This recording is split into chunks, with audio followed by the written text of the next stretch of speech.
नमस्कार मित्रों, श्री राधे। आज मैं देवोत्थान एकादशी को लेके कुछ जानकारी लेके आया हूँ। कार्तिक माह के शुक्ल पक्ष की एकादशी को देवोठनी एकादशी, देवोत्थान एकादशी, देवोठनी 11, प्रबोधनी एकादशी आदि के नामों से जाना जाता है। इस दिन श्री हरि विष्णु निंदा से जागते हैं। इसकी कथा जो इसके व्रत पूजा में सुनी जाती है वो मैं आपको बता रहा हूँ। एक राजा के राज्य में सभी लोग एकादशी का व्रत रखते थे। प्रजा तथा नौकर चाकरों से लेकर पशुओं तक को एकादशी के दिन अन्न नहीं दिया जाता था।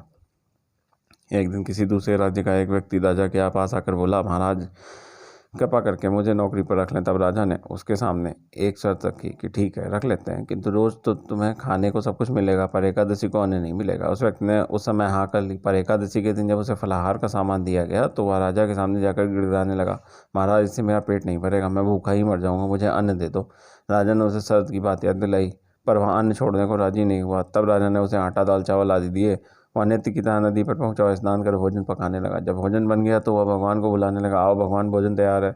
उसके बुलाने पीताम्बर धारण किए भगवान चतुर्थ रूप में यहाँ पहुँचे तथा प्रेम से उसके साथ भोजन करने लगे। भोजन आदि करके भगवान तधान हो गए तो वह अपने काम पर चला गया। 15 दिन बाद अगली एकादशी को राजा से कहने लगा, महाराज मुझे दुगना सामान दीजिए। उस दिन तो मैं भूखा ही रह गया। राजा ने कारण पूछा तो उसने बताया कि हमारे साथ भगवान भी खाते हैं, इसीलिए हम दोनों के लिए सामान पूरा नहीं होता। यह सुनकर राजा को बड़ा आश्चर्य हुआ। वो बोला, मैं नहीं मान सकता भगवान तुम्हारे साथ खाते हैं। मैं तो इतना व्रत रखता हूँ, पूजा करता हूँ, पर भगवान ने मुझे कभी दर्शन नहीं दिए। राजा की बात सुनकर वह बोला, महाराज यदि विश्वास ना हो तो साथ चलकर देख लें। राजा एक पेड़ के पीछे छिपकर बैठ गया। उस व्यक्ति ने भोजन बनाया तथा भगवान को शाम तक पुकारता रहा, परंतु भगवान नहीं आए। अंत में उसने कहा, हे भगवान, यदि आप नहीं आए तो मैं नदी में कूद कर प्राण त्याग दूंगा। लेकिन भगवान नहीं आए। तब वह प्राण त्यागने के उद्देश्य से नदी की तरफ बढ़ा। प्राण त्यागने का उसने दौड़ इरादा जान शीघ्र ही भगवान ने प्रकट होकर उसे रोक लिया और साथ बैठकर भोजन करने लगे। खा पी कर वे उसे अपने विमान में बिठाकर अपने धाम ले गए। यह देख राजा ने सोचा कि व्रत उपवास से तब तक कोई फायदा नहीं होता जब तक मन शुद्ध ना हो। इससे राजा को ज्ञान मिला। वह भी मन से व्रत उपवास करने लगा और अंत में स्वर्ग को प्राप्त हुआ। इसके लिए एक दूसरी भी कथा है जो इस व्रत कथा में सुनी जाती है। वो इस प्रकार है। एक राजा था, उसके राज्य में प्रजा सुखी थी। एकादशी को कोई भी अन्न नहीं बेचता था, सभी फलाहार करते थे। एक बार भगवान ने राजा की परीक्षा लेनी चाहिए। भगवान ने एक सुंदरी का रूप धारण किया तथा सड़क पर बैठ गया। तभी राजा उधर से निकला। उसने सुंदरी को देख चकित रह गया। उसने पूछा, हे सुंदरी, तुम कौन हो? इतना यहाँ क्यों बैठी हो? तब सुंदर स्त्री ने भगवान बोले, मैं निराश्रिता हूँ, नगर में मेरा कोई आना जाना कोई पहचानता नहीं है, किससे सहायता मांगूं? राजा उसके रूप पर मोहित हो गया। वह बोला, तुम मेरे महल में चलकर मेरी रानी बनकर रहो। सुंदरी बोली, मैं तुम्हारी बात मानूंगी, पर तुम्हें राज्य का अधिकार मुझे सौंपना होगा। राज्य पर मेरा पूर्ण अधिकार होगा, जो मैं बनाऊंगी तुम्हें खाना होगा। राजा उसके रूप पर मोहित था, अतः उसने उसकी सभी शर्तें स्वीकार कर ली। अगले दिन एकादशी थी। रानी ने हुक्म दिया कि बाजारों में अन्य दिनों की तरह अन्न बेचा जाए। उसने घर पे मांस, मछली आदि पकवाए, परोस कर राजा से खाने के लिए कहा। यह देखकर राजा बोला, आज एकादशी है, मैं तो केवल फलाहार ही करूंगा। तब रानी ने शर्त की याद दिलाई और बोली, या तो खाना खाओ, नहीं तो मैं बड़े राजकुमार का सिर काट लूंगी। राजा ने अपनी स्थिति बड़ी रानी से कही तो बड़ी रानी बोली, महाराज धर्म न छोड़ें, बड़े राजकुमार का सिर दे दें, पुत्र तो फिर मिल जाएगा, पर धर्म नहीं मिलेगा। इसी दौरान बड़ा राजकुमार खेल कर आ गया। माँ की आंखों में आंसू देख कर वो रोने लगा। कारण पूछने लगा तो माँ ने उसे सारी वस्तुस्थिति बता दी। तब वह बोला, मैं सिर देने के लिए तैयार हूँ, पिताजी के धर्म की रक्षा होगी, जरूरी होगी। राजा दुखी मन से राजकुमार का सिर देने को तैयार हुआ तो रानी के रूप से भगवान विष्णु ने प्रकट होकर असली बात बताई। राजन, तुम इस कठिन परीक्षा में पास हुए। भगवान ने प्रसन्न मन से राजा से वर मांगने को कहा। तो राजा बोला, आपका दिया सब कुछ है, हमारा उद्धार करें। उसी समय वहाँ एक विमान उतरा। राजा ने अपना राज्य पुत्र को सौंप दिया और विमान में बैठकर परमधाम को चला गया। देवोठनी एकादशी की एक प्रमुख कथा और भी है। शंखासुर नाम राक्षस की है। शंखासुर ने तीनों लोकों में बहुत ही उत्पात मचाया हुआ था। तब सभी देवताओं के आग्रह पर भगवान विष्णु ने उस राक्षस से युद्ध किया और युद्ध कई वर्षों तक चला। युद्ध में वह असुर मारा गया। इसके बाद भगवान विष्णु विश्राम करने चले गए। कार्तिक शुक्ल एकादशी के दिन भगवान विष्णु की निद्रा टूटी थी और सभी देवताओं ने भगवान विष्णु की पूजा की थी। शिव पुराण के अनुसार पौराणिक समय में दैत्यों का राजा दंभ हुआ करता था। वह बहुत बड़ा विष्णु भक्त था।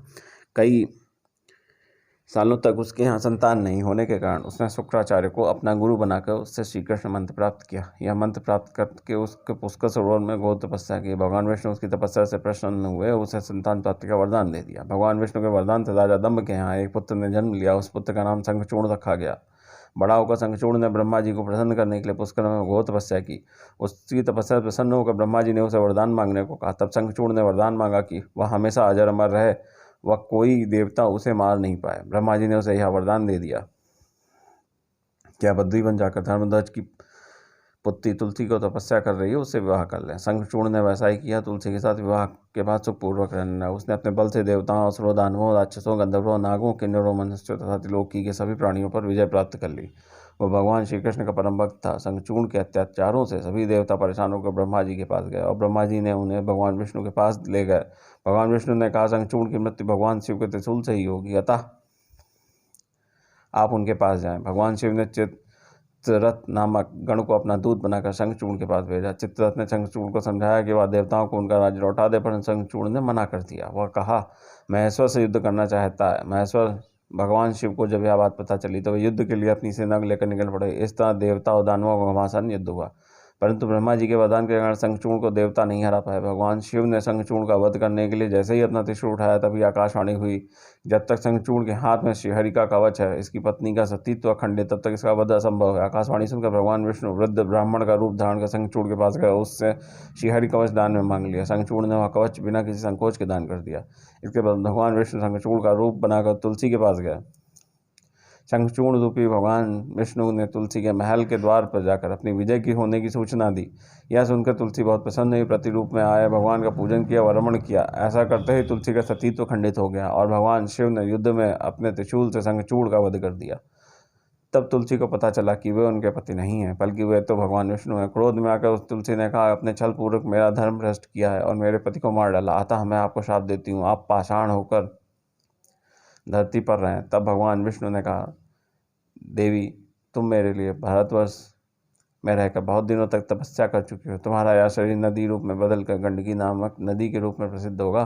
तुम पुष्पों में श्रेष्ठ तुलसी के वृक्ष बन जाओगी और सदा मेरे साथ रहोगी। तुम्हारे श्राप को सत्य करने के लिए मैं पाषाण शालिग्राम बनकर रहूंगा। गंडकी नदी के तट पर मेरा वास होगा। देव प्रबोधनी एकादशी के दिन भगवान शालिग्राम और तुलसी का विवाह संपन्न कर मांगलिक कार्यों का प्रारंभ किया जाता है। हिंदू धर्म मान्यता के अनुसार इस दिन तुलसी शालिग्राम विवाह करने से अपार पुण्य प्राप्त होता है। आइए जानते हैं इसका व्रत और पूजन कैसे करते हैं। देवउठनी एकादशी के दिन व्रत करने वाले महिलाएं प्रातः स्नान आदि से निवृत्त होकर आंगन में चौका बनाती हैं। पश्चात भगवान विष्णु के चरणों को कलात्मक रूप से बनाती हैं। फिर दिन की तेज धूप में विष्णु के चरणों को ढक देती हैं। देवउठनी एकादशी को रात्रि के समय शुभाषित स्तोत्र पाठ, भगवत कथा, पुराण आदि का श्रवण और भजन का गायन करें। घंटा, शंख, मृदंग, नगाड़े और वीणा बजाएं। विविध प्रकार के खेल कूद, लीलाएं और नाच आदि के साथ इस मंत्र का उच्चारण करते हुए भगवान को जगाएं। उत्तिष्ठ गोविंद त्यज निंदाम जगतपते त्वयि सुप्ते जगन्नाथ जगत सुप्तम भवेद्यदम उत्तिष्ठे चेष्टे सर्वमुक्तिस्तोष्टे माधव गता मेघा व्यच्यैव निर्मलम निर्मला दिशा शारदानि च पुष्पाणि ग्रहाण मम केशव। इसके बाद विधिवत पूजा करें। पूजन के लिए भगवान का मंदिर अथवा सिंहासन को विभिन्न प्रकार के लता, पत्र, फूल, पुष्प, बंदोरा आदि से सजाएं। आंगन में देवोत्थान का चित्र बनाएं। तत्पश्चात फल, पकवान, चिंगाड़े, गन्ने आदि चढ़ाकर डलिया से ढक दें तथा दीपक जलाएं।